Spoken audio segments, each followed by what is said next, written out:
voice. I was going to teach everybody how to do it. But yeah, we're going to talk about maybe a little bit goal setting and talk about scaling your business too. So that's kind of a couple of topics we want to cover tonight. And that's what I had. Leon, welcome. I don't know if you heard or not earlier. I was in Houston, Texas, and I was going to send you a picture of me in Houston, but I had to get out of there so quick before the 6 inches of snow hit and the 8-degree weather that I wasn't able to stop and take a picture at the sign. But I was in Houston thinking about you. Super. I appreciate that. And you don't need to take a picture of Houston. I have it all in my mind. It will be there forever. Not erasable. Yeah. No, and we'll be going back. Our cousins were telling us about the rodeo they have in Houston. It's not going on now because of COVID, but man, I'm like, when that happens, we're going back. There is no doubt. That sounds like so much fun. I can't wait. Yep. The Grand Stock Rodeo in Houston is one of those things that is almost as big as the Mardi Gras. The difference is you hear a lot more about the Mardi Gras than the rodeo, but it's super. Yeah. Yeah. So, but I think we have a couple new people. I'm off and on to these things so quick. If this is your first time attending an alternative meeting, please introduce yourself. Just your name, where you're at real estate wise, and what you hope to maybe learn tonight. So is anybody who's new, this is like their first meeting? We have a couple people who were new. They did a little intro at the beginning during the networking piece. But either one who wants to speak up, actually, I'll just reintroduce Karen and Joe. They're deaf and they're interacting via app, so they're typing into their chat box to communicate. So if everybody hits Alt and H, it'll open your chat box. You can see what they're saying. It makes it a little bit easier than me interrupting people. So they're here. Hi again, Joe and Karen. Welcome. And it looks like Antonio unmuted himself, so I'm assuming he's going to speak up next. Sure. Hi, everybody. I introduced myself earlier, but my name is Antonio. I'm from Webster. Not originally from here, but I've been moving across different states and landed here about 4 years ago. Was considering to do something with real estate. Some years ago, I visited the FFREIA a few times. Thought about joining the alternative investing group, and somehow I was never able to make the meetings. And so I said, I got to make one. And so decided to be here. I'm brand new starting on this. I did open a company in Madison when I lived in Wisconsin for real estate. I didn't progress very much beyond, I mean, I educated myself some and tried to start it off. I guess I'm probably pretty deficient in marketing, I think, is I couldn't get the right deals. I made a few offers, didn't really rock it off anywhere. So I kept doing my day job, and that's what I've been doing. But I think it's something that if I figure out, should be able to make some money like other people. And so I'm here to learn and see what needs to be done. So that's the intent to be here. So thank you for doing this. Glad you can join us. That's fantastic. Thanks, Antonio. Thanks for introducing yourself. Who else we got? Marianne, I think you had your hand raised. Well, this is my second meeting, or maybe third. I can't remember. I've gone to a couple other FFREIA meetings, so sorry, they run together. I own multi-family units out in the sticks, out in Finger Lakes, Geneva, Penn Yan, and Canandaigua. And I'm looking at, actually, I'm looking at a potential property that's mixed use right now. They have some self-storage and some RV lots. So trying to learn about that real quick to see how to make the numbers work. Looking at bringing on a partner for that. And so that's my first time with a partner as well. So anyway, that's what I'm looking at doing. And I'm always looking for the next deal. Thanks. Awesome. All right, welcome, Marianne. We're glad you're here. So, anybody else new, or maybe this is like only your second meeting or something like that? You want to introduce yourself? We can introduce ourselves again. I'm Sally. I'll let Robert introduce himself. And I'm Robert.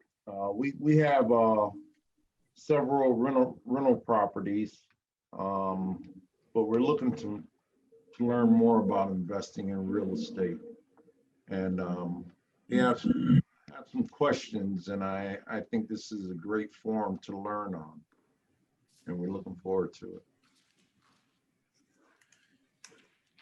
Welcome. Thank you for reintroducing yourselves. You're welcome. All righty. And is anybody else?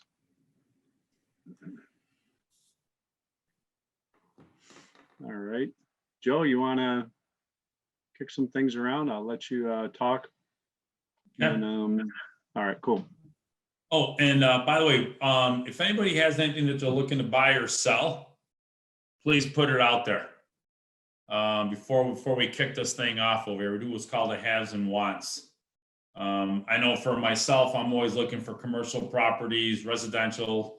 I do in and out of Monroe County and different parts of the area over here.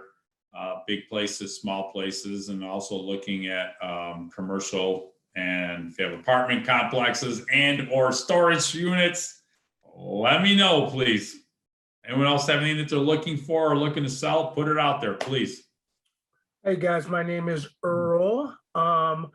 Right now I'm doing a ton of virtual wholesaling in Atlanta. I will be getting back to New York momentarily. So I'm gonna put in the chat box some active deals that I have. And if you have a buyer down in Atlanta, please let me know. We can work something out.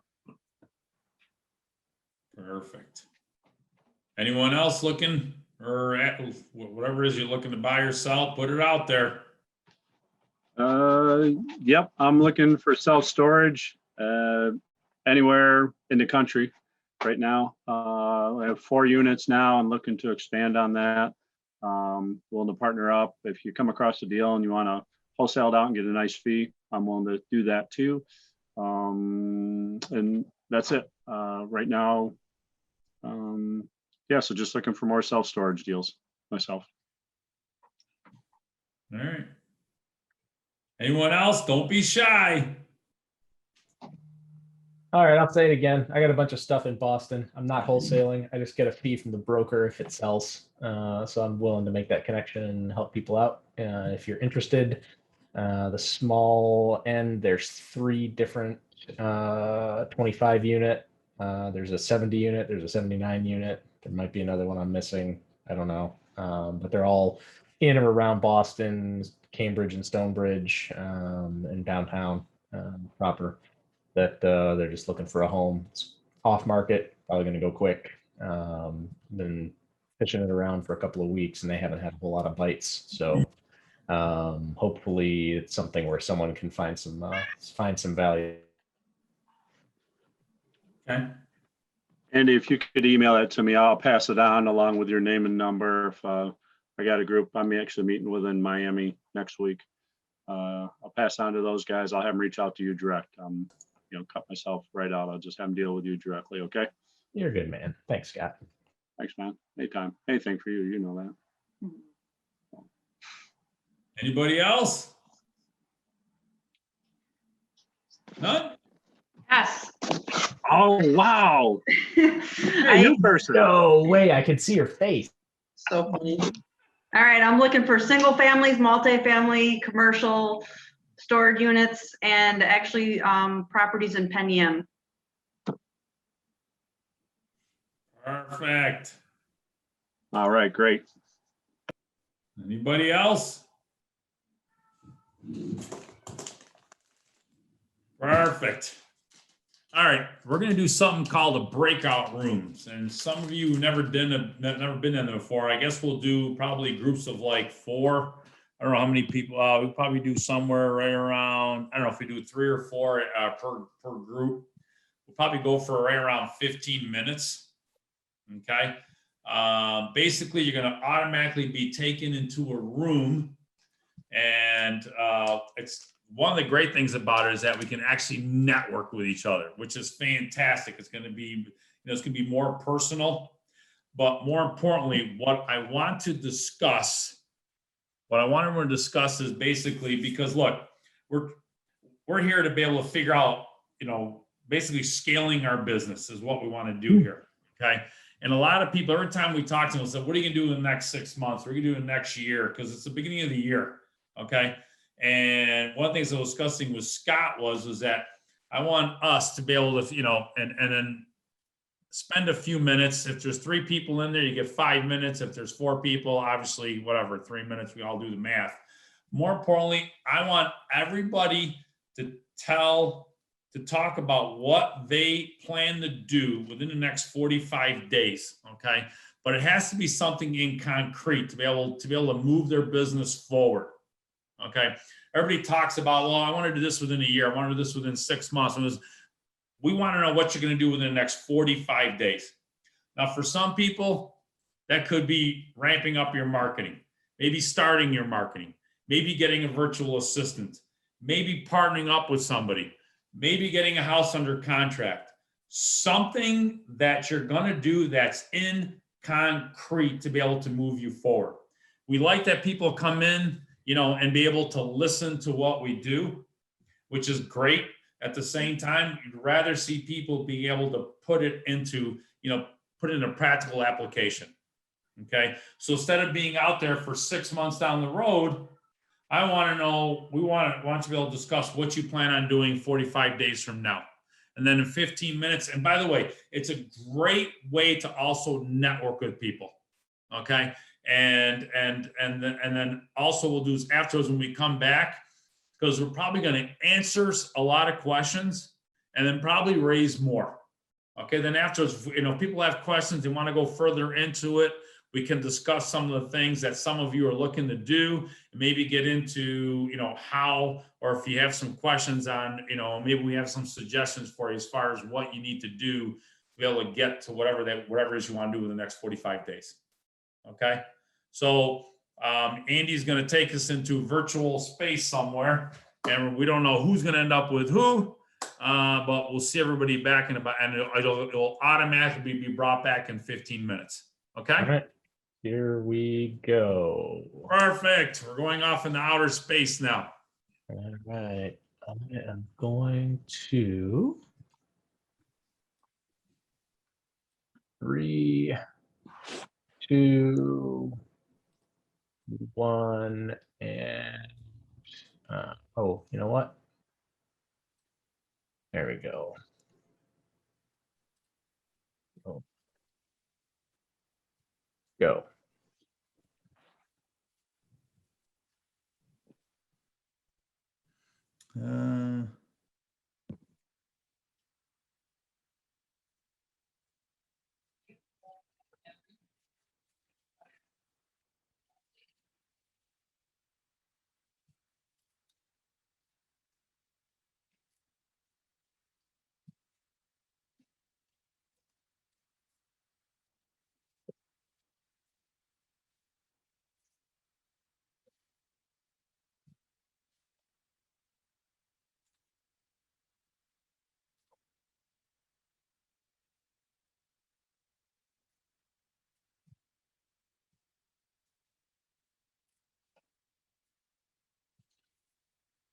Wanted us to talk about what we're going to do in the next 45 days to jumpstart our business or expand our business or move our business forward.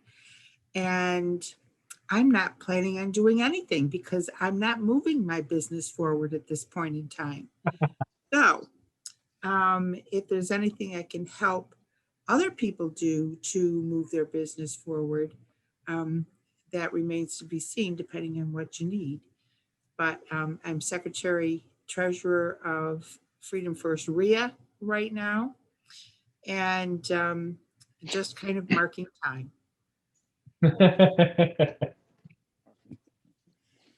That's awesome. Next. All right. I guess I can go next. I am Andy McQuaid. I am a full-time consultant.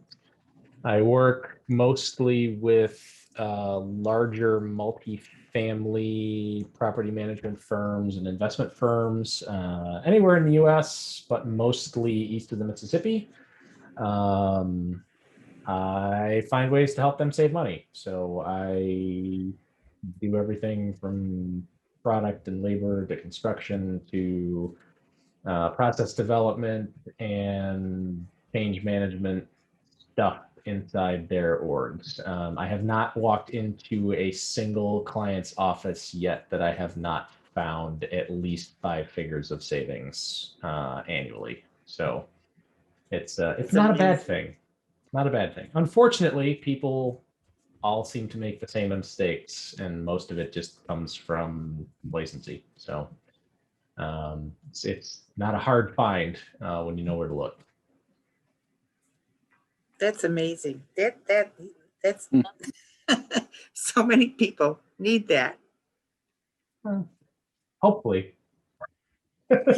They do. How many of them want to admit it and then take action on it? However, totally separate issues, because not everybody is looking to improve at the level they need to. In New York, it's a little different. People are a little bit more desperate to find ways to save money. So at least in this industry right now. So it's a good place to be in 2021. For Great. sure. So it sounds kind of like Restaurant Impossible, but for businesses. Kinda, yeah. Yeah. The two of you tell me how you got started, what it was like, your very first deal that you've done. Well, I didn't do any deals, so that's not me. I don't own any. I just help people consult on them. So I will let Susan maybe, or Tony, because I know Sure. Tony's done some deals, talk a little bit about how they got started. Back in 2004, we read Robert Kiyosaki's book, Rich Dad, Poor Dad. And then we started playing his game, Cash Flow. And we played that game every week for a year. And then we figured, well, he says, take your money and go find a property and find a property manager, and they'll handle it for you, and they'll send you a check. So that's what we did. We found properties, we bought them with our own money. We handed them over to one property manager, and then another property manager, and then another property manager, because they weren't really sending us checks because they weren't doing what we needed to be done. And so my husband and I started managing the properties that we had ourselves. And we did that for, when we had quite a few multifamily duplexes and one quad. We managed them ourselves. I dealt with the tenants, he dealt with the toilets. And then we just got older and more frustrated, and we found the best property manager in the area for us was Carl Weeks, who is also a member of Freedom First REIA and heads one of the housing provider support groups. And now he's handling all of it, and we're kind of marking time. So but how we got started was way back in 2004, reading a book, playing a game, and hooking up with other people. Super cool. I had no idea. Like, I knew you guys had the Rich Dad, Poor Dad thing, but I had no idea about any of the rest of it. So that's pretty neat, because I've known you guys for a long time. So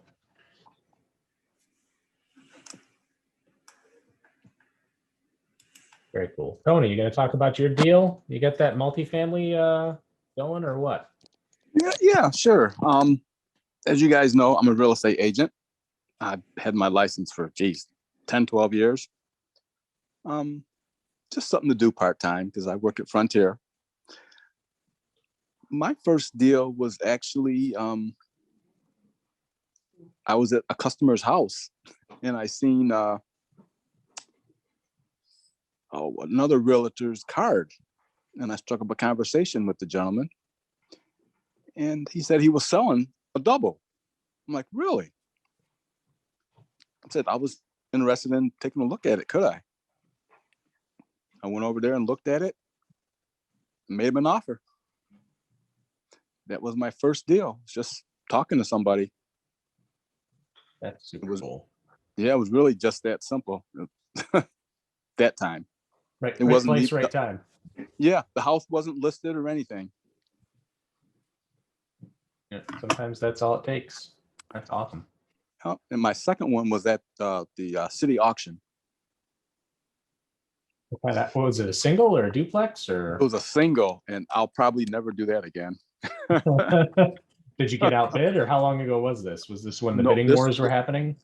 Yes, but this was way back. 12 years ago, maybe. I want to say. Oh. It's been, yeah. So So I you bought beat, it. you beat Nunzio, is what you're saying. He didn't want that one. Well, what did he know that you didn't? Well, that wasn't his area. Oh, okay, got it. Yeah, it was my first one. I paid $5,500 for it.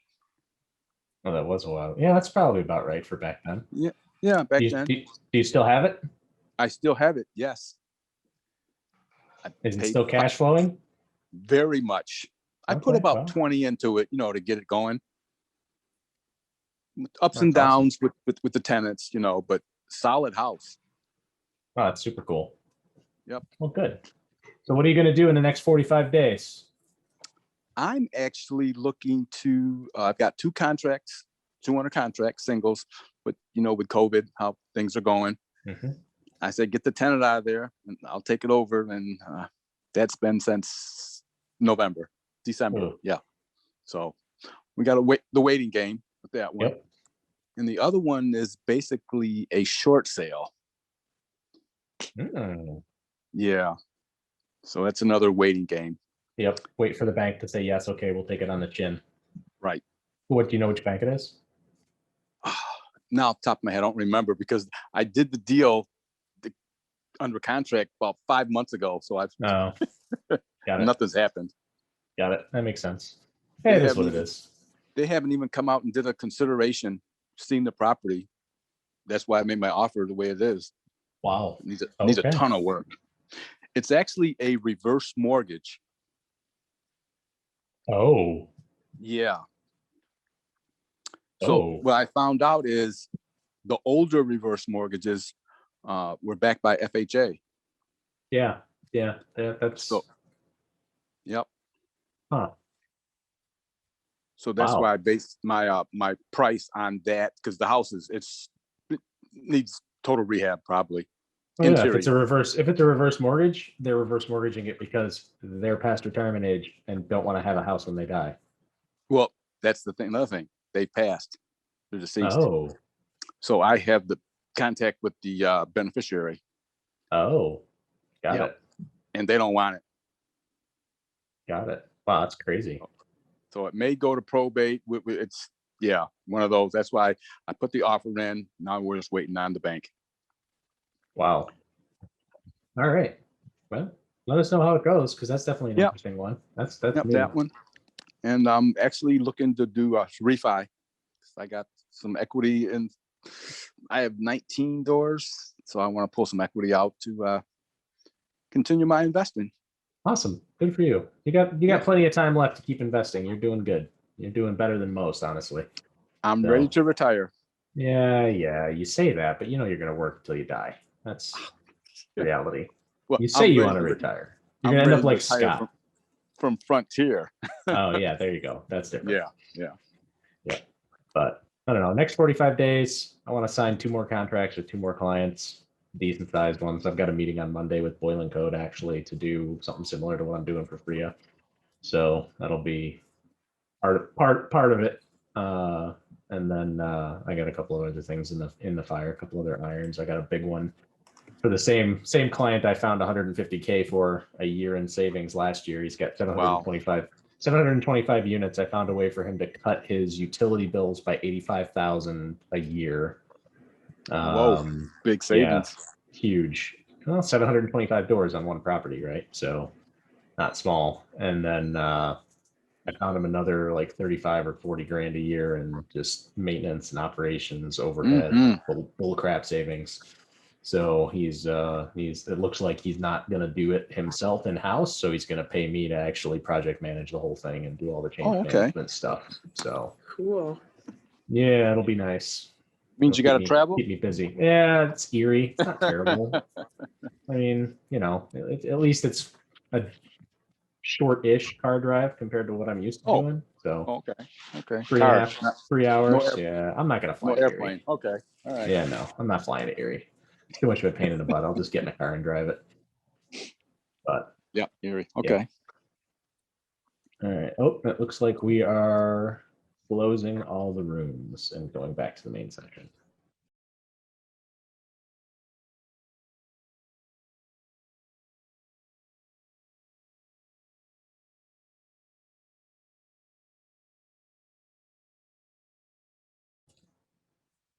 Hey, everybody's back in the main section. Hi, Greg Brooks.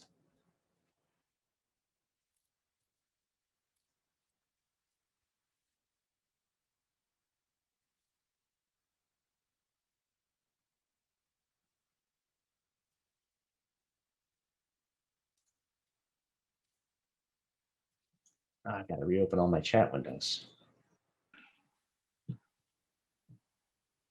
Yeah, it's interesting. When we went into the breakout rooms, the chat stayed up, like the group chat. I usually when I go to a breakout room, what I've seen is it's just that those people are in that chat. Yeah, I'm So, not entirely sure what I did differently than what Joe does, but there was definitely some different stuff going on there. I was able to control 15 where. minutes? Yeah, it was 15 minutes. Wow. 7:32 already, bro. Holy smokes. Time flies. Time flies when you love real estate. And knowing Joe, he talked for 14 out of the 15 minutes in his room. Ding.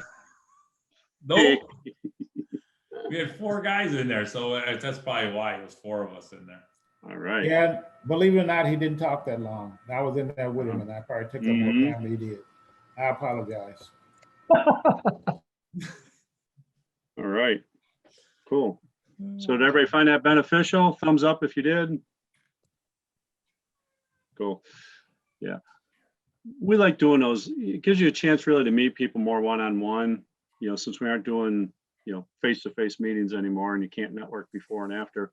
Kind of gives you a chance to learn somebody, learn more about somebody one-on-one. And I was lucky enough to be in a room with Mary Ann, Randy, and Antonio, and we learned more about each other and we're able to share some ideas and stuff. So that was pretty cool.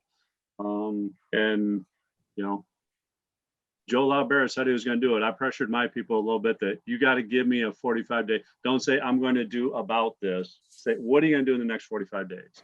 You know, or I want to do this. It's, what are you going to do in the next 45 days? If you want to build your real estate business, what are you going to do? And we all kind of held each other accountable. So I was glad to be in that group with those people. Fantastic. Yeah. Yeah. I mean, Joe Laubera did a good group, good job of the 4 of us sort of being focused on that. That was very good. You know, we're all here to either scale. Now, some of us want to scale our businesses a little bit differently. So it doesn't matter if you're only looking to buy 1 property, if you're part-time or if you're full-time, you know, scaling is going to be different for every one of us. And that's why I wanted to go over, because I'm like, every time we talk about stuff, people always focus on, well, you know, we'll figure something out within the next 6 months or whatever. And 6 months to me is way too far away and it's too generalized.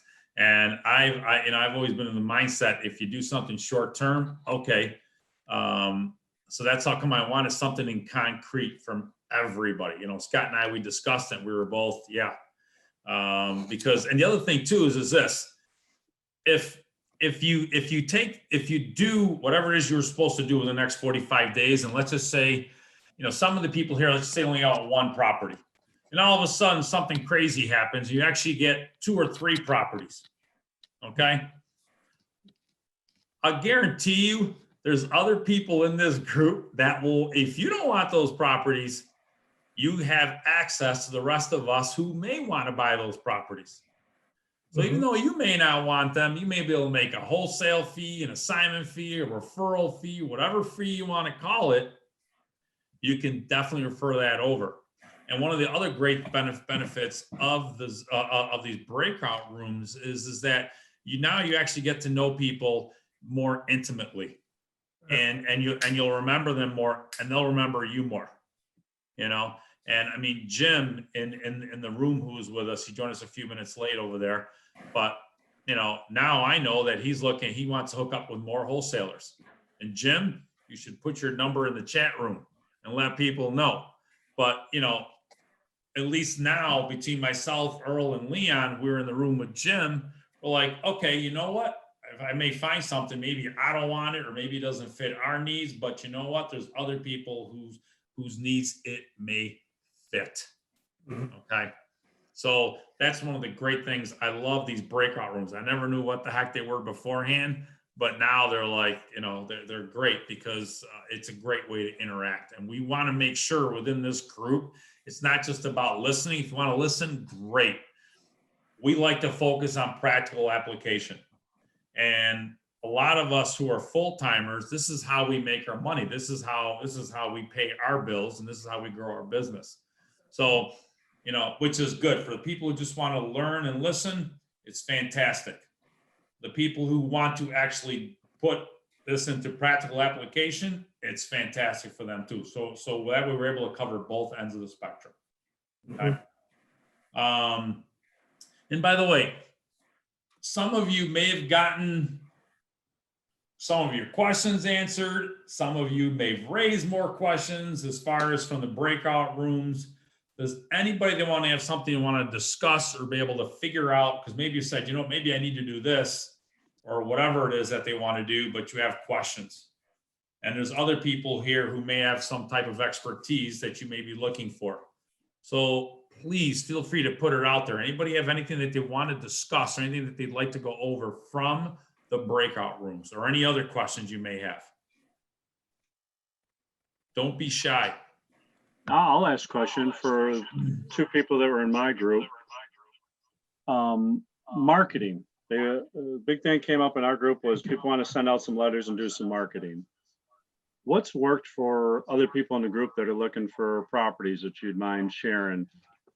Real House Relief. I know you got some information, some valuable information to share. So would you mind kind of sharing how you kind of do your marketing?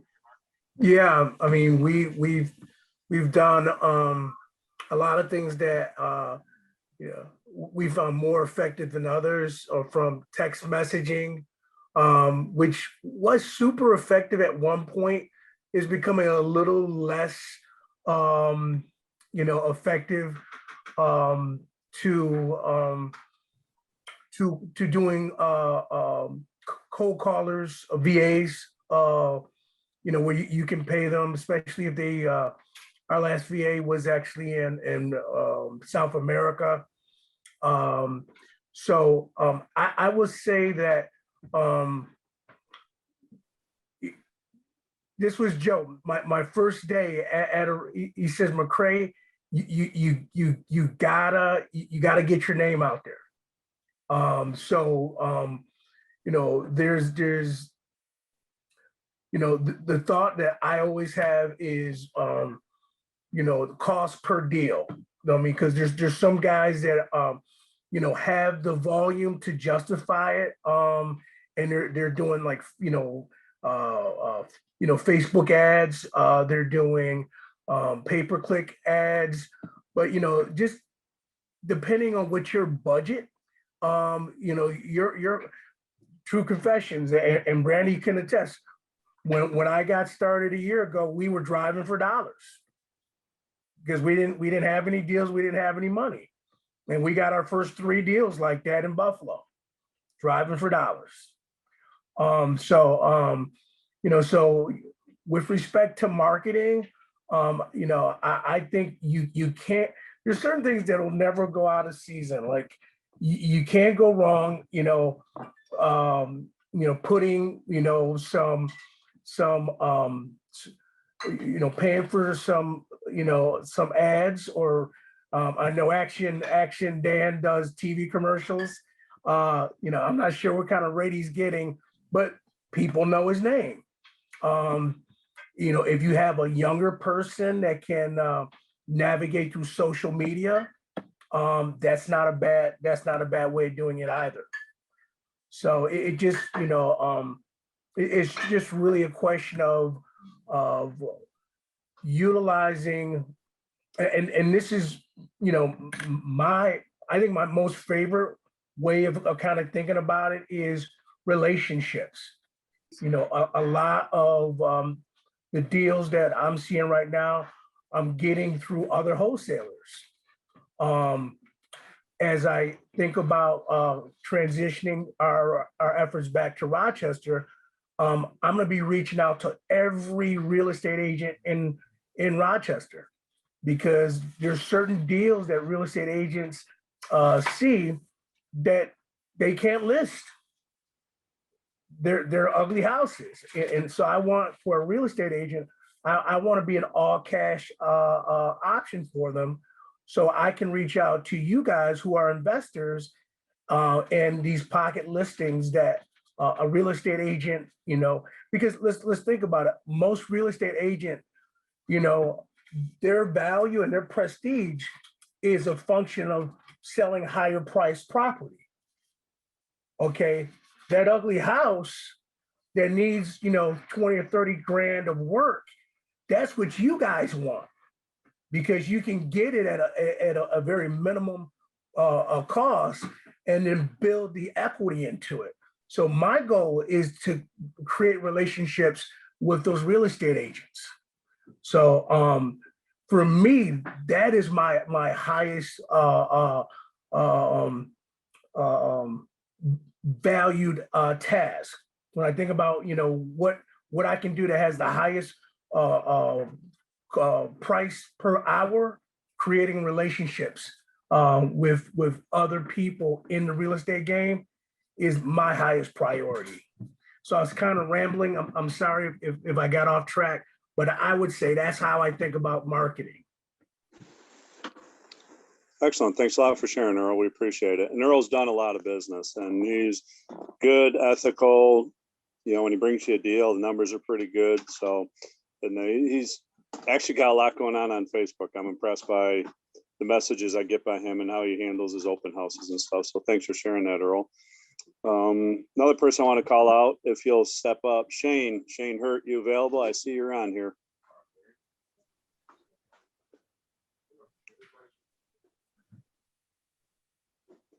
Shane, if you can hear me, you got to unmute yourself.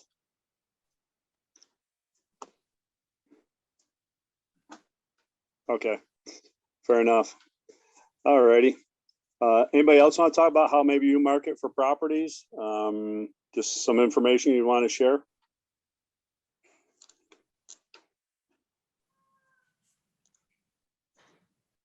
Nobody's going to give up their secrets.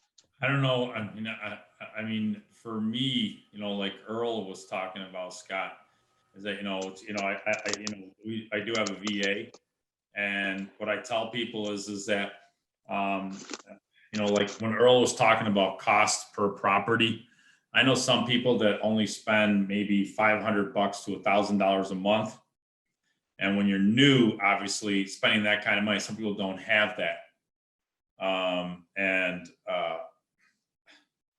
I mean, obviously you're going to want to build. I know Earl started driving for dollars. I did that too for a while, but my main source for me is basically the networking. Most people, I know, just like yourself, Scott does storage units, and Scott's got 4 of them now. Scott did not drive to the States to find them. They landed on top of him. Okay. They literally landed right on top of him like a brick, but it was a brick full of money, and it was only through the networking. Okay. I know some people, what they'll do is, they'll try a little bit, they'll try a certain type of marketing. They get frustrated, and people are like, what works? There's no real set formula that's going to work. It's just consistency. Okay. I know a guy who spends $5,000 a month in digital marketing, and that's a lot of money, but for him, it pays off. Now, he just went through about 45 days of not getting any leads, and he was like freaking out. Okay. But now all of a sudden he's got a lead. And the lead is more going to cover his costs, because if he's making $30,000, $40,000, $50,000 off that $5,000, it's a great return. Some people get really freaked out when you're talking about spending $5,000. Please don't think you have to do that, because I didn't do that. Okay, I spend money on marketing. I will tell you though, a majority of my stuff comes through the networking, and majority of it is through this group and being able to have the contacts to it. But regardless, whatever it is you do, you need to be consistent. The ones, you know, and you're not always going to get leads, and people think they know when they're supposed to get the leads. We don't know. None of us know. It's just a matter of going out there and just, you know, and just over and over again. You know, I know a lot of us, I'm sure a bunch of us can attest to this. We've all sent out letters, and 3 years later, we'll get a phone call. Hey, I got your letter back in 19, you know, or 2000, whatever. Okay. You know, you have to be consistent. You know, for me, more than anything else, just like Earl is going to be reaching out to as many wholesalers as possible and real estate agents. That is where you'll get a majority of the pocket listings. Okay. And that is where you get it. That's where I get a majority of stuff that gets brought to me. You know, I wish I could be like Scott Spear and have 4 storage facilities. And by the way, I know for a fact he's getting more sent to him all the time. And I'm sure he says no more times than he says yes to them, which means a lot, because he's gotten 4 so far. I don't know how many hundreds of storage units he has. And by the way, he's doing this call from Florida, where I guess it was 85 degrees today. Okay. And remember, he didn't drive to one of them. They found him. Okay. And I'm sure, Scott, you can attest to this. I mean, I don't know if I'm not the only one that does marketing. I don't know what other people are doing. I don't know, Scott, what you were doing, or some of the other people on there. Please feel free to speak up. Joe, let me just sort of interject to fit in with what it is that you're talking about now. I know there's a lot of new people that are on the call, and people who haven't maybe done that many deals. And there's this just general approach that, I mean, I tell people to follow all the time, and to recognize very clearly, you are not in the real estate business. You're in the marketing business. If you don't market, you'll understand exactly what I'm saying. You must market. Marketing is the most important thing for you to do. You know, I mean, don't get me wrong. You can't go out there and be a goof off with somebody who's trying to sell their property. But if you want to get leads, if you want to be able to close deals, you must market. And you need to think about it just fundamentally. You know, I must market. If I do not market, I will not be successful. I just wanted to interject that. I think it fits with what you were talking about, and it's one of those most important things that I've learned since I've been doing real estate investing. That is absolutely correct. It puts people in different mentality. It's a lot different when you think you're a real estate investor versus a professional marketer, because you're not thinking about real estate. You're thinking about, how do I get my name out there, which is exactly what you need to do to be able to have people call you. Nobody knows if you have money to spend on properties unless you tell people. You're marketing there. We're professional marketers. Our byproduct is real estate, just like Leon just said, to a T. And we can all attest to that. And Leon has the perfect saying: stop marketing and then see what happens to your business. Because you'll understand very quickly. All of us market, all of us do it, all of us network. And the ones that are out there trying to find the properties, You know, especially the new people, we just have more time because people get frustrated. People are like, I don't understand how you getting these properties. We just have more time. You know, we're just out there marketing a lot more, but it doesn't mean you're not going to find stuff. And it doesn't mean that there's not any new deals coming up over there. You just got to be able to catch up and, you know, and get your name out there. Anyone else have anything they would like to go over as in regards to what we're talking about on the chat rooms? Well, before you go to our topic, I just want to say thanks to Scott for bringing up the question and all the feedback. That's a lot, very insightful. Thank you so much. Yes, actually, I like to say something. One of our 45-day goals is to become a private lender. However, I basically have no clue regarding becoming a private lender, and I was wondering if I could receive some feedback from you guys regarding the process and what precautions should we take as well. Well, before we get an answer from somebody who does private lending, Scott Spear, when you're done with this meeting, and I guess I haven't announced this officially yet, we do have the January general information meeting that we did, and it is up on the Freedom First website live, but it is behind our paywall, and the entire topic for the entire hour and a half was private lending. How to do it, how to get started, all that craziness. It's a full-on meeting recording. It has been closed captioned, and it is up, active, and functional right now, but you have to be logged in and you have to be a paid member to see it. So that's a good start, and I'll let the crowd that is here now take that question on. Okay, thank you. Scott, you there? Is Scott still there? Or is he muted? I think he actually lost signal. He is gone. Oh, well, I don't know if Joe McGuire's. I don't know if Joe. Nope, that's me. Joe's in a meeting in Irondequoit. He's like, "Can you start the meeting?" Yeah, it's Joe. I will log into the account on my laptop and I will start the meeting. Well, as far as for the hard money lending, this is a great group to get connected with. Scott Spear is a great person to really reach out to. I'll give you his phone number. It's 585-943-1005. I think we get inundated with calls now, 3 o'clock in the morning. But he does hard money lending himself. He's also part of the co-op group where they do co-op lending.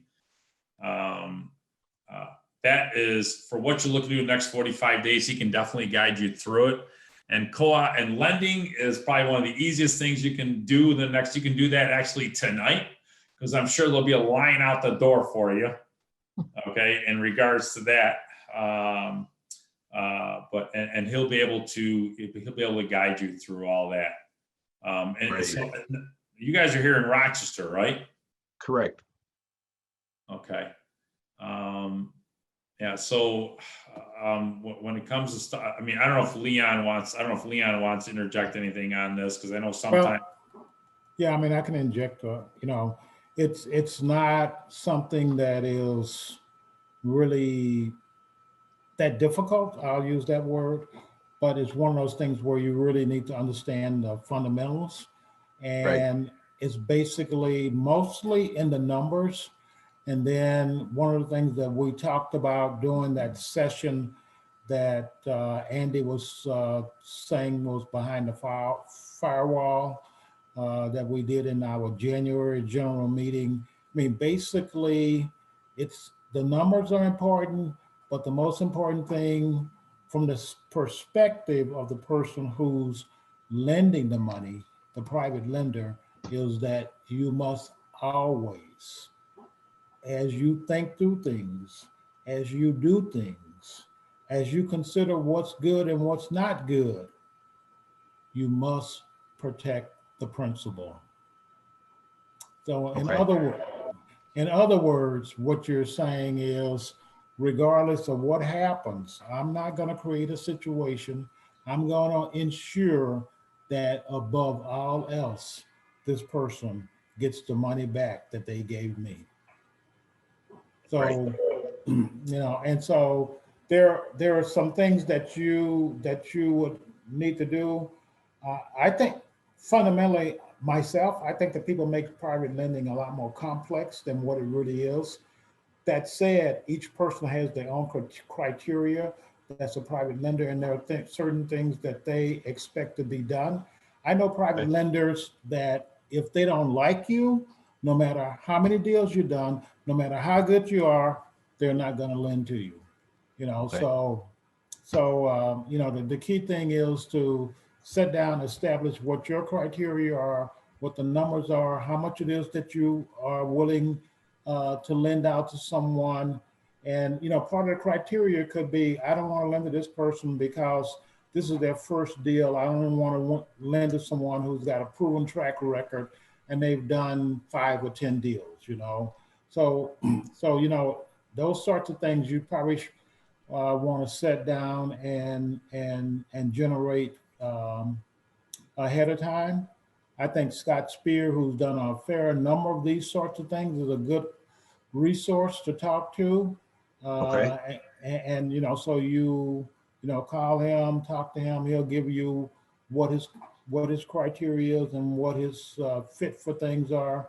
I mean, I've dealt with private lenders that some of them say, "Oh, okay, I haven't never done a deal with you before.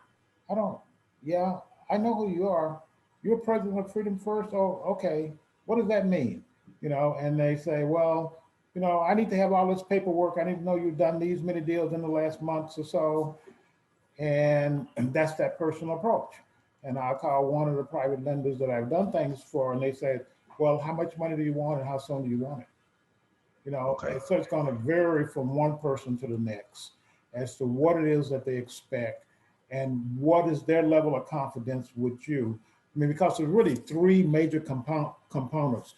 Those 2 things plus the property itself, and is it a property that they feel comfortable that's going to allow them to be successful if they lend the dollars to you, and success for them translates to they get the principal back plus they get the interest that has been accrued over that time period. So that's a quick take. I think that there's a lot more pieces to it, but I think fundamentally that covers the major things. Okay, great. Thanks for the feedback. Yep. My That pleasure. and your attorney will handle the rest of it for you. Okay, thank you. Cover your butt. Okay. Yep. Thank you. No problem. Anyone else have any questions that they'd like to ask? If you have any general questions about any real estate deals, anything like that, please feel free to ask.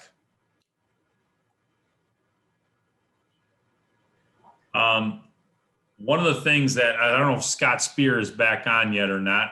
I don't know if he's completely lost signal, but I was talking with Scott and we were actually discussing because, you know, and it was really simple, which I was kind of like, even though it's right there in front of my eyeballs and sometimes, you know, we can't see it because it's staring right in our faces. Obviously, you know, we do these meetings on Zoom, which is great. And a lot of times, a lot of people aren't able to meet with each other.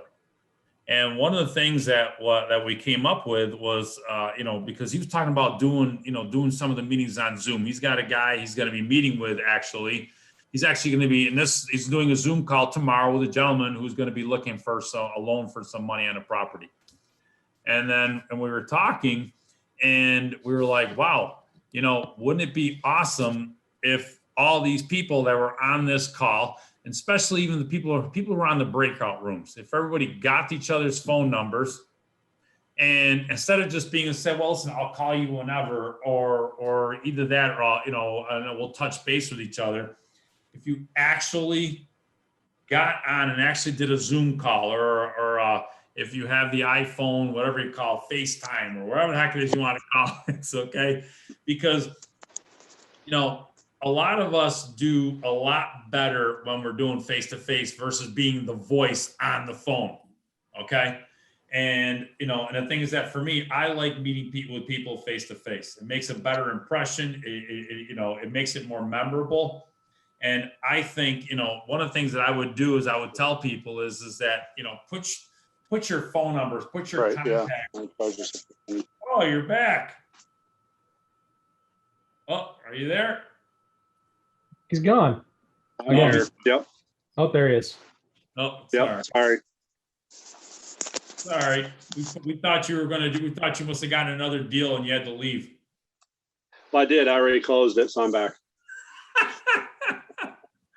I was actually explaining to them what we were talking about when you came up with that great idea about the Zooms. And Scott, do you remember having the conversation? Yeah, you know, I caught what you were saying, Joe, and you know, we all like to meet face to face better. Let's face it. You know, I'd rather grab a cup of coffee and sit and talk with somebody. But you know, if you look at that, typically you're gonna drive a half hour there. You're gonna meet for an hour. You're gonna drive a half hour back. It's like a 2-hour meeting. One of the advantages of Zoom is, yeah, you don't get to meet face to face, but you can kind of cut that down a little bit. You know, even if you're just chatting with somebody for 45 minutes or an hour, how many more meetings could you actually have in a day, because you're saving that drive time too? So, you know, they say your network is your net worth, and you know, there's a lot of people I know on this call right now, really successful, doing really well, making some decent money at real estate, and you know, just for me, it really just started out. Oh, we can't hear you, Scott. I can't. I think you covered your mic. Uncover your mic. Oh, okay. There My you new go. tablet. All right. What I was saying is, you know, they say your net worth is your network. And I know there's a lot of successful people on this group right now that have had some success with networking and in real estate. So, you know, just get together people, network with them, learn more about people. You know, the best compliment you can bring them is to bring them a deal, or include them in on a deal, or you're looking at something. You know, that's how my first few deals, and I still do to this day, partner up with people. And you know, that's just kind of the best way to go and grow. I know Joe, and correct me if I'm wrong, Joe, you know, he's willing to work wholesale deals with people. If you bring him a wholesale deal, he's got a list of buyers, and he can, you know, he'll, if you come across a deal, he'll put out to his list of buyers, and he's willing to probably split the commission with you on that wholesale deal. So I know Joe's done that a number of times, and Joe, I think you're still willing to do that, right? Absolutely. I do that all the time. Absolutely. And yeah, it's all through the networking. Yeah. That's a good thing about Joe too. He's going to tell you whether or not it's a deal. Like if people bring me self-storage deals, you know, I don't want to hurt anybody's feelings, but I'm going to tell you if I think it's a deal or not. And then we just kind of look at it and say, okay, it's not a deal, but how can we make it a deal? You know, what would make this thing a deal? And I know Joe does that too. So Joe's excellent at that. So that's kind of it for me. I think, you know, since we can't really so much meet face to face, maybe we just start Zooming some more. So maybe one of your 45 days commitment could be to Zoom with, I don't know, 4 people between now and the next 45 days. So that's it for me. I mean, that's actually a great way to be able to connect, because right now, plus people are so far away, and some people are working and things like that. And you will see a real upswing in people thinking of you and people bringing you business. You know, for me, it's about 45 days, even if you do, you know, like we're not telling you what to do.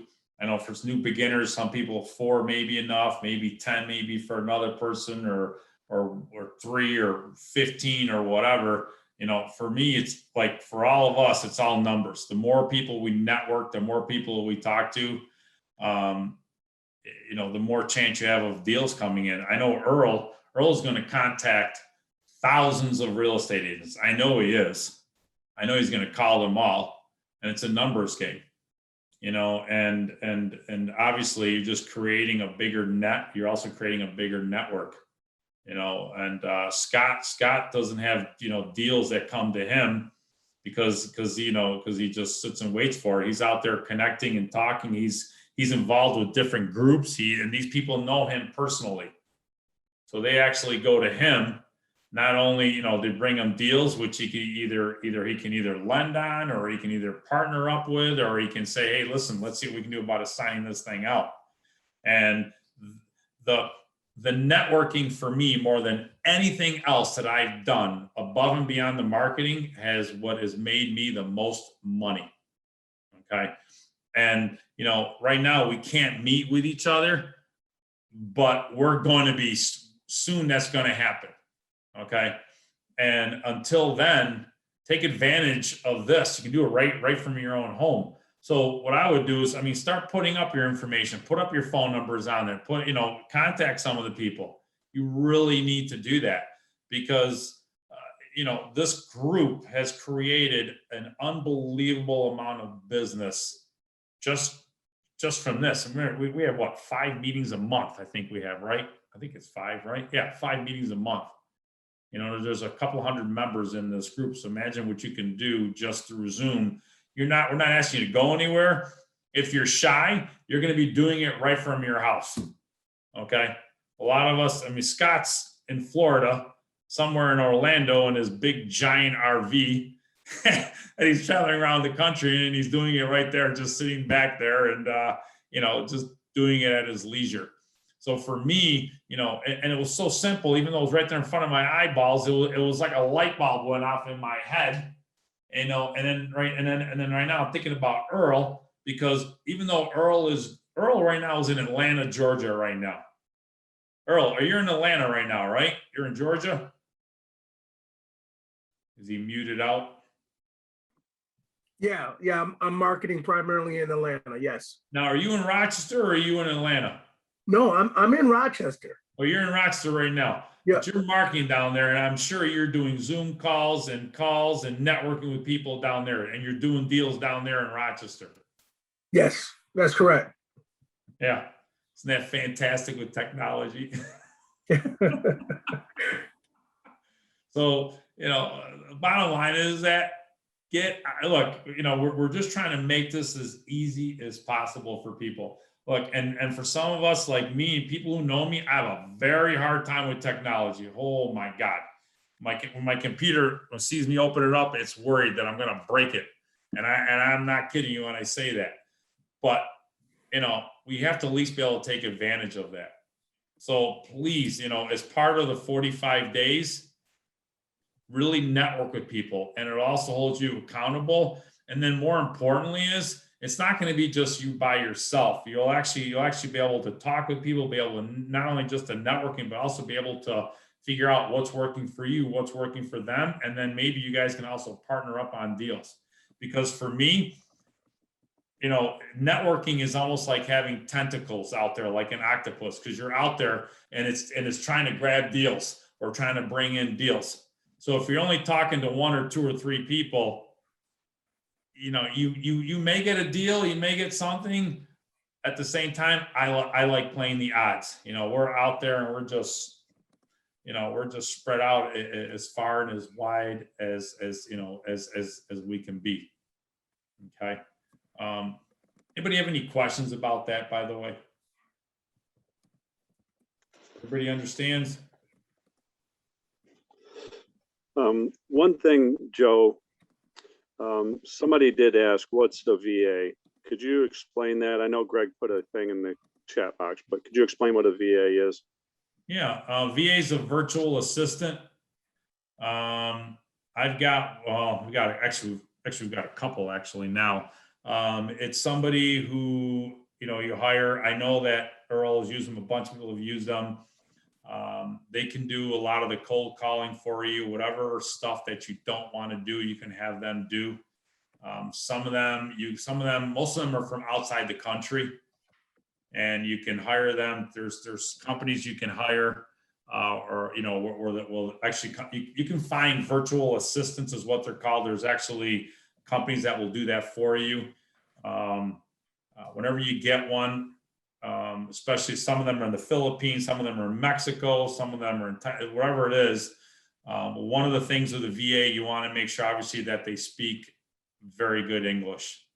That's one of the, I just hired one for myself personally for my for my social media, and she's in the where is she? She's in Manila, but she speaks very good English.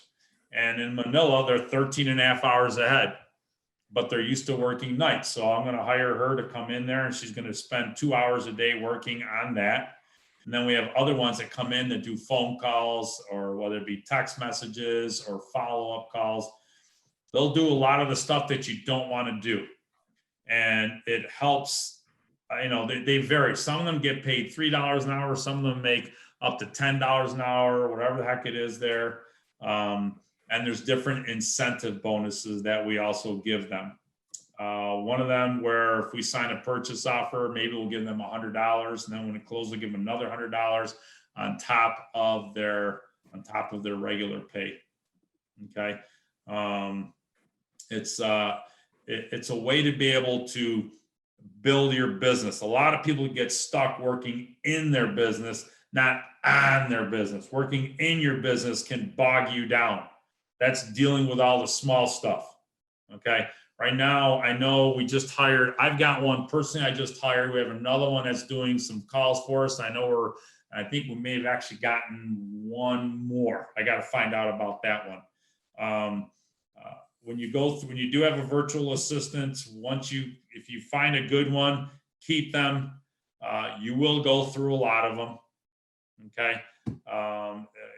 I've very rarely have I found people who actually found the perfect one, the very first one that they actually got. Okay. But it can help you with the very mundane stuff. Hopefully that answered your question. Thanks, Joe. I think it covered it for a lot of people that were asking. So based on that, does anybody have any questions you'd like to ask? It could be about what we've been talking about, or a question on real estate, or a deal that you're looking at, or whatever. If you have some, just go ahead, throw it out there. Hey, Scott, I just have a question just for clarification. So I know in New York that a landlord can't, quote unquote, evict a tenant. My question is this: if I approach a tired landlord and he is wanting to get out of the game, and I wholesale a property, my end buyer, they do have the right of asking that tenant to leave, because it's not a question of rent, it's a question of change in ownership. Is that accurate? Can someone speak to that?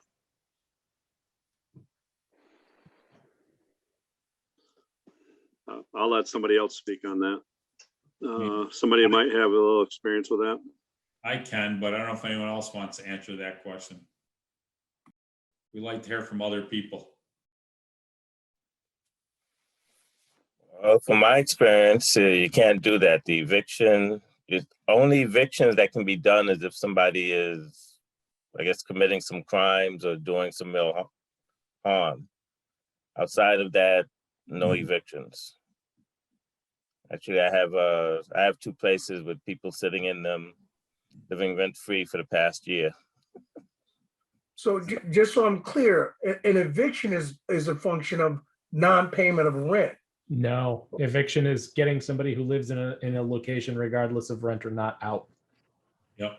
So that's irregardless of ownership change. Correct. Yep. And they still have to, even if ownership changes, they still have to do the 30, 60, 90 notices. They still have to do all the court-appointed required duties of a landlord. And there's even people selling properties right now, making deals, basically saying, listen, we have a tenant we can't evict. We're going to sell the property. We'll give you this discount and we'll guarantee you the next 3 months of rent. Just take the house. Yep. So the thing to remember, Earl, is you're in New York, you're not in Georgia. Mm. Georgia is easy to kick them out, right? You just got to give them a 1 week notice.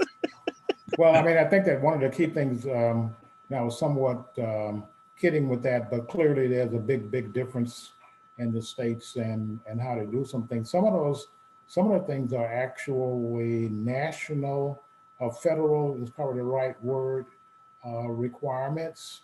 And so you have so many things going on now, and you know, I have the same situation as Leslie does. I mean, I have a guy that I started evicting in October of 2019, okay? And I still have not evicted him, or him and her. Single family house, they have paid, I think they've made 2 payments since then. So, I mean, but that's just the way it is. It's really tough on people who are landlords, so you gotta have, you have to be on your A game to be successful during these times if the primary thing that you're trying to do is landlording. And I get a little bit off approach because we're in the landlording, but this will cover both areas, landlording and alternative type things. So what I've done is I've upped the number of rehabs that I do so that my portfolio mix allows me to have those non-performing properties that are in the landlording space. Otherwise, you know, it would be really tough. And I know people who have done the sorts of things that Leslie and I have talked about, and they've lost hundreds of thousands, over $100,000 in the last year, because of the fact that their primary real estate investment vehicle was really buying rental properties and being landlords, which done properly can be very successful. But in these days and time, there's quite a challenge. You know, basically you can't kick anybody out. You know, Earl, there's still great opportunities in them. But, you know, we've been picking up properties and we'll go in there, we'll try to pay them to leave, or either that, you buy them at such a discount that it makes it worthwhile. You know, because now the pain is real. People are really starting to feel the pain, and they just want to get rid of it. They're stressed out. You know, and you know, the landlords are, and they're done. They just want out. Can someone talk about the keys for cash and how a person can start that conversation that creates the most synergy or effectiveness? I mean, I'm gonna step in here if it's okay. I'm gonna, that's really landlord stuff, and I want to keep this on the alternative stuff. Earl, you definitely might want to hook up with like Bob Napier, Pat Gallagher.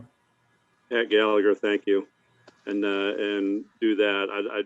If it's okay, I'd like to focus back more on the alternative type stuff. Is that okay, Earl? Yeah. I know in Georgia, the only reason I ask was when as a wholesaler, when we lock up a property, we get that letter out to the tenant within that same week, because we know that there's a process in place. So that's why I was curious. Well, you know, like right now we're wholesaling out a property, and but we, you know, the tenants didn't want to leave, so we went in there, we talked to them, and so the guy who's buying it from us, we promised to him vacant, and so the tenants are like, hey, you know what, they're going to get out. So if you're talking about wholesaling it, you know, and you have to do that, yes, you can do something with that, but as far as for getting into the whole keys for cash, like Scott was saying, you're getting into the whole landlording issue. But in regards to the wholesaling part, which we've been getting, I know I'm doing a few of them right now. We're making sure the tenants are out. I think the part that Earl is bringing up, that sort of crosses the boundary, so to speak, is the fact that if you're going to be doing things in multiple locations, you know, you're doing stuff in Florida or in Atlanta, and you're trying to look at things. So one of the most important things that I've found that you really need to do is that you really need to understand what the laws are in that particular area, because it really does provide the requirements that you need to stay within the law. That, you know, you need to understand what that particular area laws is, and it's going to be different from one place to the next. For those people who know me, they know I've done a fair amount of stuff down in Texas. And in Texas, I've evicted people and I've foreclosed on people. And in Texas, it took me 120 days to evict somebody who had lived in the property, not paying rent for like 5 years, not paying anything for like 5 years. It only took me 45 days to foreclose on someone. And that's because of the structure of the laws and what the laws are that are in place in that particular area. So, you know, we're talking about doing things that are in the alternative arena, but those things also require you to understand what the laws are in those areas, because when you're pulling a deal together, that deal needs to fit with things that are going on. If you decided, okay, I'm going to do this deal and it's going to be a wholesale deal, and you don't recognize the fact that you can't get that tenant out, you know, you could be in a world of hurt.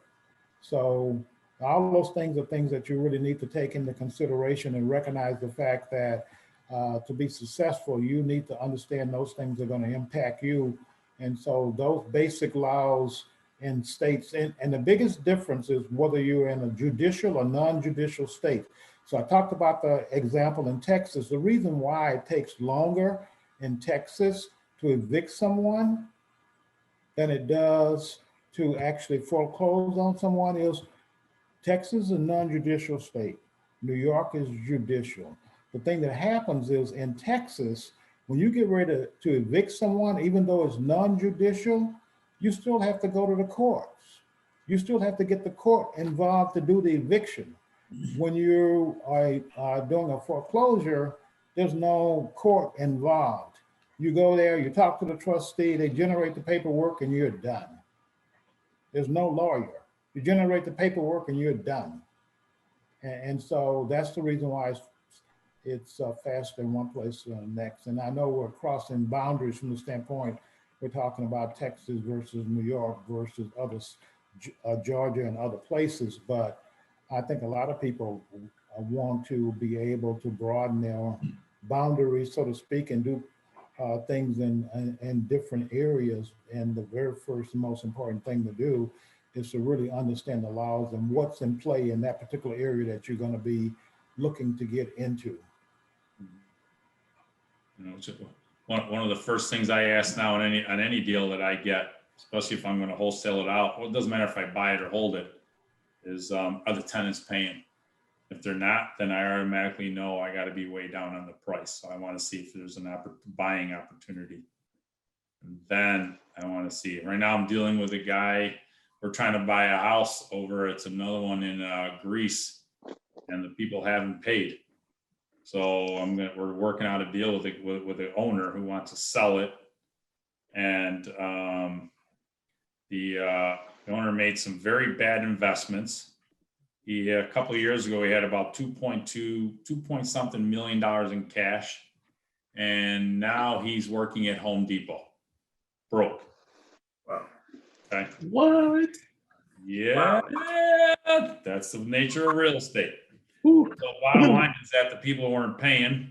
So we're like, okay, we're going to see about getting them out, because I'm not in it for the standpoint of the eviction. I'm in it for the standpoint of I'm either going to buy it to hold it, because I'm going to get it at a fantastic price, or I'm going to buy it to flip it.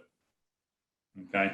My main thing is to see which way I'm going to go. And if that guy wants to stay in there, and if I have to stay in there, is it still going to work for me numbers wise? Okay. And so that's one of the things that I look at. Yeah, there's, it's Real estate's crazy. Just when you think you've seen it all, heard it all, there's always another story. That's what prevents the current owner from lying about the tenant paying rent? Yeah, there's paperwork you can sign. And then, you know, sometimes, you know, say, look, you know, this guy paying, I don't know, I guess there's some affidavit. I know they were having them sign something. We've done a bunch of deals where we needed to make sure that they were actually paying. And so at least that way, we're able to hold some responsibility to the seller, you know. So Syracuse, not a lot, but I know for one deal in Syracuse, they had something called a rent roll, which was a list of, had the lease, the lease information, and then each month, whether they paid, yes, didn't pay, whether it was late or not, listed month by month. I don't think they have anything like that here. Well, They you do. can get it, but not usually in the smaller places. You usually don't get it. It's called you get what's called a 12-month trailing. So you don't ask for, if it's like, you know, if it's like the middle of 2021 and you ask for the rent roll, they'll give you what happened in 2020. You want to ask for the trailing 12-month roll, which means they'll bring it right up current. We'll start from, you know, 12 months back from that day that you asked. So that way they'll bring it right up, because then they won't show you for the last 6 months where maybe they haven't been paying or not. But when it comes to stuff like this, the smaller stuff, you know, you just usually you can go in there and start taking a look at it. Yeah, I mean, because it's one of those things where, I mean, with the rent roll and the trailing rent roll, you can always ask that, you know, the person certifies that that's really the case, you know, and you can have attorneys and, you know, folks sign off on that. But, you know, it's just a piece of paper with somebody's name on it. You really need to check things out yourself and feel very confident that that's what things really are. And, you know, it's after a while you figure out little tricks around how you do that, you know, find out from someone else if the person is really paying the rent or not and that sort of thing. But, you know, typically you don't want to go through all those things. And as Joe Lavavera, you know, indicated, it's one of those situations where you, on smaller units, you just don't do it. You don't, it's not worth the time and the effort. You know, and one of the things I've seen people do, I guess I should say heard of people doing, is when they get ready to ask for cash for keys and that sort of thing, they actually put it into the offer so that the person has got to pay them more money to as a part of the sale. And Joe, I don't know whether you've ever done anything of that sort. I mean, it seems feasible, but I haven't ever done it myself. I just heard of people doing that sort of thing. Well, on that deal, we've already got an agreement with the guy that's there. We know what he wants to get out. It's a decent chunk of change. At the same time, it's still going to work for us. You know, still, you know, but we're looking either to buy and hold it or we're going to flip it. In this market, we're probably going to end up flipping it. So it's just all boils down to the numbers. So, you know, and by the way, everybody, and it's just a couple minutes before 8:30, and I know there's a lot more stuff we want to talk about and go over. We try to keep it to 8:30, be respectful of everybody's time. And also, I don't know if Andy, do we still have, what's it called? Kumo space? How do you pronounce it? Yeah, it's Kumo space. It's a small meeting today. I don't know if we really need to go there or not. It's always up and open, so anybody can go there and use it. I'll put the link in the chat box. But I don't know if there's really a reason to head over there tonight. Not a problem. The other thing, the only announcement I had was, since we did talk a little bit about evictions and the legal garbage that's going on, we do have our March meeting, general meeting. We're going to have Jamie Kane from Boylan Code speaking, along with Deb Poussetaire and a couple of people from the Under One Roof Rochester, which is a new kind of like a sub branch of Under One Roof that's starting and being run by some people. So they're actually going to be our speakers at the March meeting on the 11th. So if you're interested in finding out how this is going to impact, where we're at is going to impact, you know, the renters, the landlords and the tenants, it's the place to be, because it's going to impact your deals. It's going to impact every piece of your business from now until this hot, disastrous mess in New York is over. So. Yeah, because it's all connected together. You know, it's it'll be nice if we could separate it the way we've talked about here with things, but unfortunately, or fortunately, you know, how you look at it, real estate investing is a continuum, and landlording versus other elements of it all flow together. Perfect. All right. Well, what you call it? I'll hang out for a few minutes longer if anyone wants to go over anything, or if you want to talk. I appreciate everybody getting on here tonight. And so if you have any questions, feel free to hang out and talk, and we can also go over stuff from there. Scott, I don't know if you have anything else.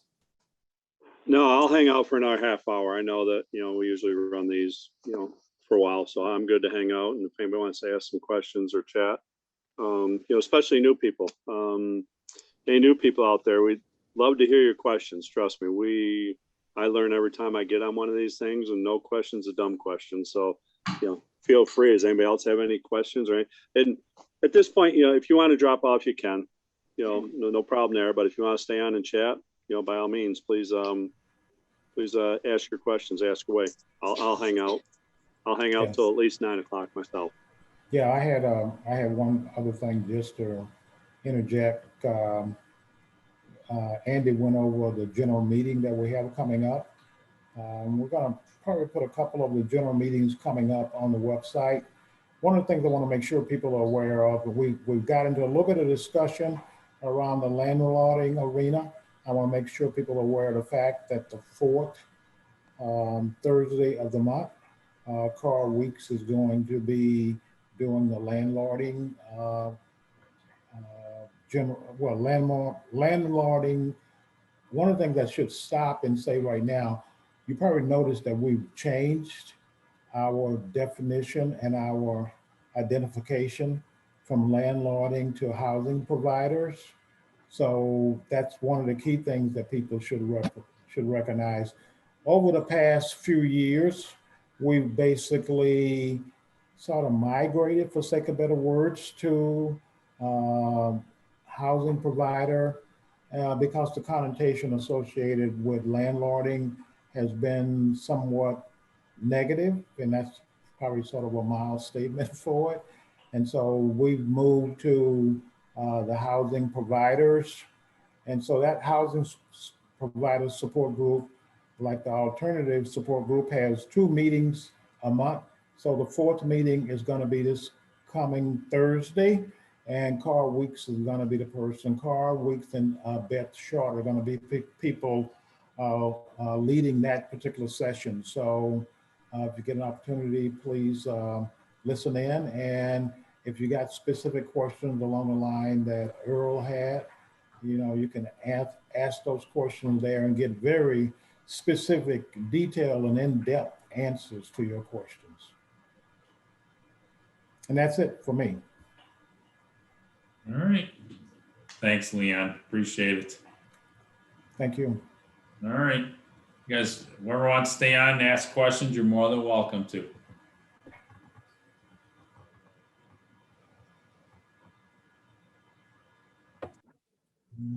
There's a few people dropping. We're down to about.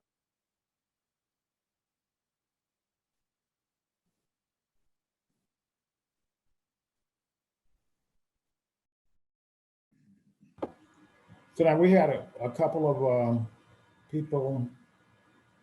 I was on the call with Jim. What about Antonio? I mean, some of the new people who may be just getting started off. Maybe we could help them address some of the questions and things they have. Yeah, they're more than welcome to ask. I don't know if they're still on or not. Antonio's still on. He actually did put a thing up in the chat box a couple minutes ago. He gave his phone number, said he's looking to start wholesaling in short term. He's looking for buyers in case he finds a deal, focusing on single family. So Antonio, I will say that, in this meeting, Earl does some, but he's only been doing it for about a year, maybe a year and a half. Did a bunch of research and joined us a couple of years back before going out and doing it full time. But Joe Lababera, sitting right there in that chair, probably does more wholesaling in Rochester than anybody else. So he's the guy to ask questions of if you want to bend his ear. Without question. You say Earl? No, Earl's newer. You want to talk to Joe Lababera, that man right there with the glasses. Earl's pretty good though. I have to. Earl is right up there, so don't be don't be shy. Okay, I'm not understanding the names. I apologize. That's good. I got Earl, I'm but I didn't get Joe. the other one. Was that? I'm Joe. You're Joe. Yeah. All right. Yeah. All right. You can call if you want to call me. I know I put my number up in the chat, but you can reach me at 802-7052 if you want to give me a call, Antonio. If you want to ask some questions, feel free to ask me some questions right now if you have anything you want to know about. Yeah. I guess the main thing is once hopefully, I mean, my main focus in this 45 days will be developing the marketing and actually getting mailers out. And I think that's the primary thing. I'm going to start, I guess, once I get calls back, I gotta, so I like to build want to build a buyer's list. So that's why I get my number there. See who I can call after, if I get a deal. So I got to freshen up on how to do this deal, but basically, main thing is, I'm not, I'm not knowing what to ask exactly. I know I have to get the paperwork correctly, so I gotta refresh and see what paperwork I need to make sure that gets done for the contract. That's the main thing I'm in my mind that I'm not clear on that I need to refresh it up is how to draft that, Okay, here's the thing. All the other stuff you're talking about, the paperwork and the contracts and all, and finding the buyers, that's good. At the same time, the buyers are going to come. If you get a good deal, they're going to find you. Okay. That's not the stuff you got to worry about. You have to find the property. You got to find the deal. When you find the deal, everything else will fall into place. Okay. I see too many people that worry, well, I got to get the contracts. I got to get this. I got to get that. And I'm like, do you have a deal? No. I understand being prepared. So do that. Okay. But I see people, they get paralyzed because they're like, okay, I got to get this. I got to get that. Did you find a deal? No. Okay. Find a deal. And then in between you finding the deals, get yourself prepared with the paperwork, and there's so you can talk to me, there's a bunch of us on there you can talk to in regards to what paperwork you need, what the assignment sheet is and the purchase offer. All that's very easy to do. So don't feel overwhelmed. The marketing is where you need to focus on. Okay. Call me, and then we can discuss it a little bit further because obviously there's different things you can do, and one of the things I ask people is, okay, what kind of marketing are you doing? How many are you sending out? And are you targeting an area? Are you spreading it out to a whole entire, certain zip codes? Are you targeting certain types of people in foreclosure, people who owe taxes, people who have high equity, low equity people, and are you focusing on areas where the fringes of the city are starting to go up? And then how often are you sending it to them? I see some people, what they'll do is they'll focus on one section of the city, they'll send them one letter, and then they'll pull out, and then they'll send it to another section, which will work to a point. But I know people that send a letter to that same section on an ongoing basis. They'll have a drip campaign going on. Yes, it costs money. at the same time, a couple of deals will more than offset that price. Okay. So, I mean, you know, but just focus on the marketing and call me. Okay. Okay. Yep. You find any sizable property management company that does has a lot of doors, you know, and by a lot I mean like 150 plus. If you have a house that's a good buy and you're a wholesaler, you call 4 or 5 of those places, they will find you an investor to buy that place. Yeah, they'll love you. Okay. Finding the buyer is the least of your issues unless it's a bad deal. Then you're trying to find a sucker. Don't try and find suckers. Yeah. And don't get into bad deals. Yeah, just to clarify, yeah, you know, to reiterate that what's being said by Joe and Andy, you can just call me. Okay, if you got a good deal, just call me. Sounds good. But look, there's so many of us you can call on this from this group, and you know, Antonio. So don't be shy. You know, your ability to network will help you supersede and surpass whatever you're looking to do. Okay. Thank you. You're welcome. So if you don't mind, I'm just going to listen in, whatever other questions come up. Yeah, no problem. Anyone else have anything you want to go over? I don't know how many people are left on here. We got about 10 left. Scott turned off his camera and ran off. Oh, no, his camera's back on, sort of. I can almost see his head. I can see the top of his hairline, like Scott from here really up. See him too well. I think he said he's got a new laptop or something, whatever he's using.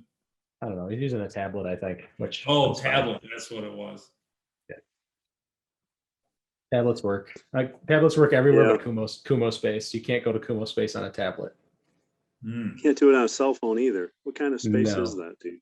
I know. It's a beta test space. We don't. It's a free space we don't pay for. That's what it is. All right. Yeah, pretty good too. I like it. It's cool. What about Clubhouse? Anybody using Clubhouse? No, I never got an invite. Nobody invited me. I'm not loved.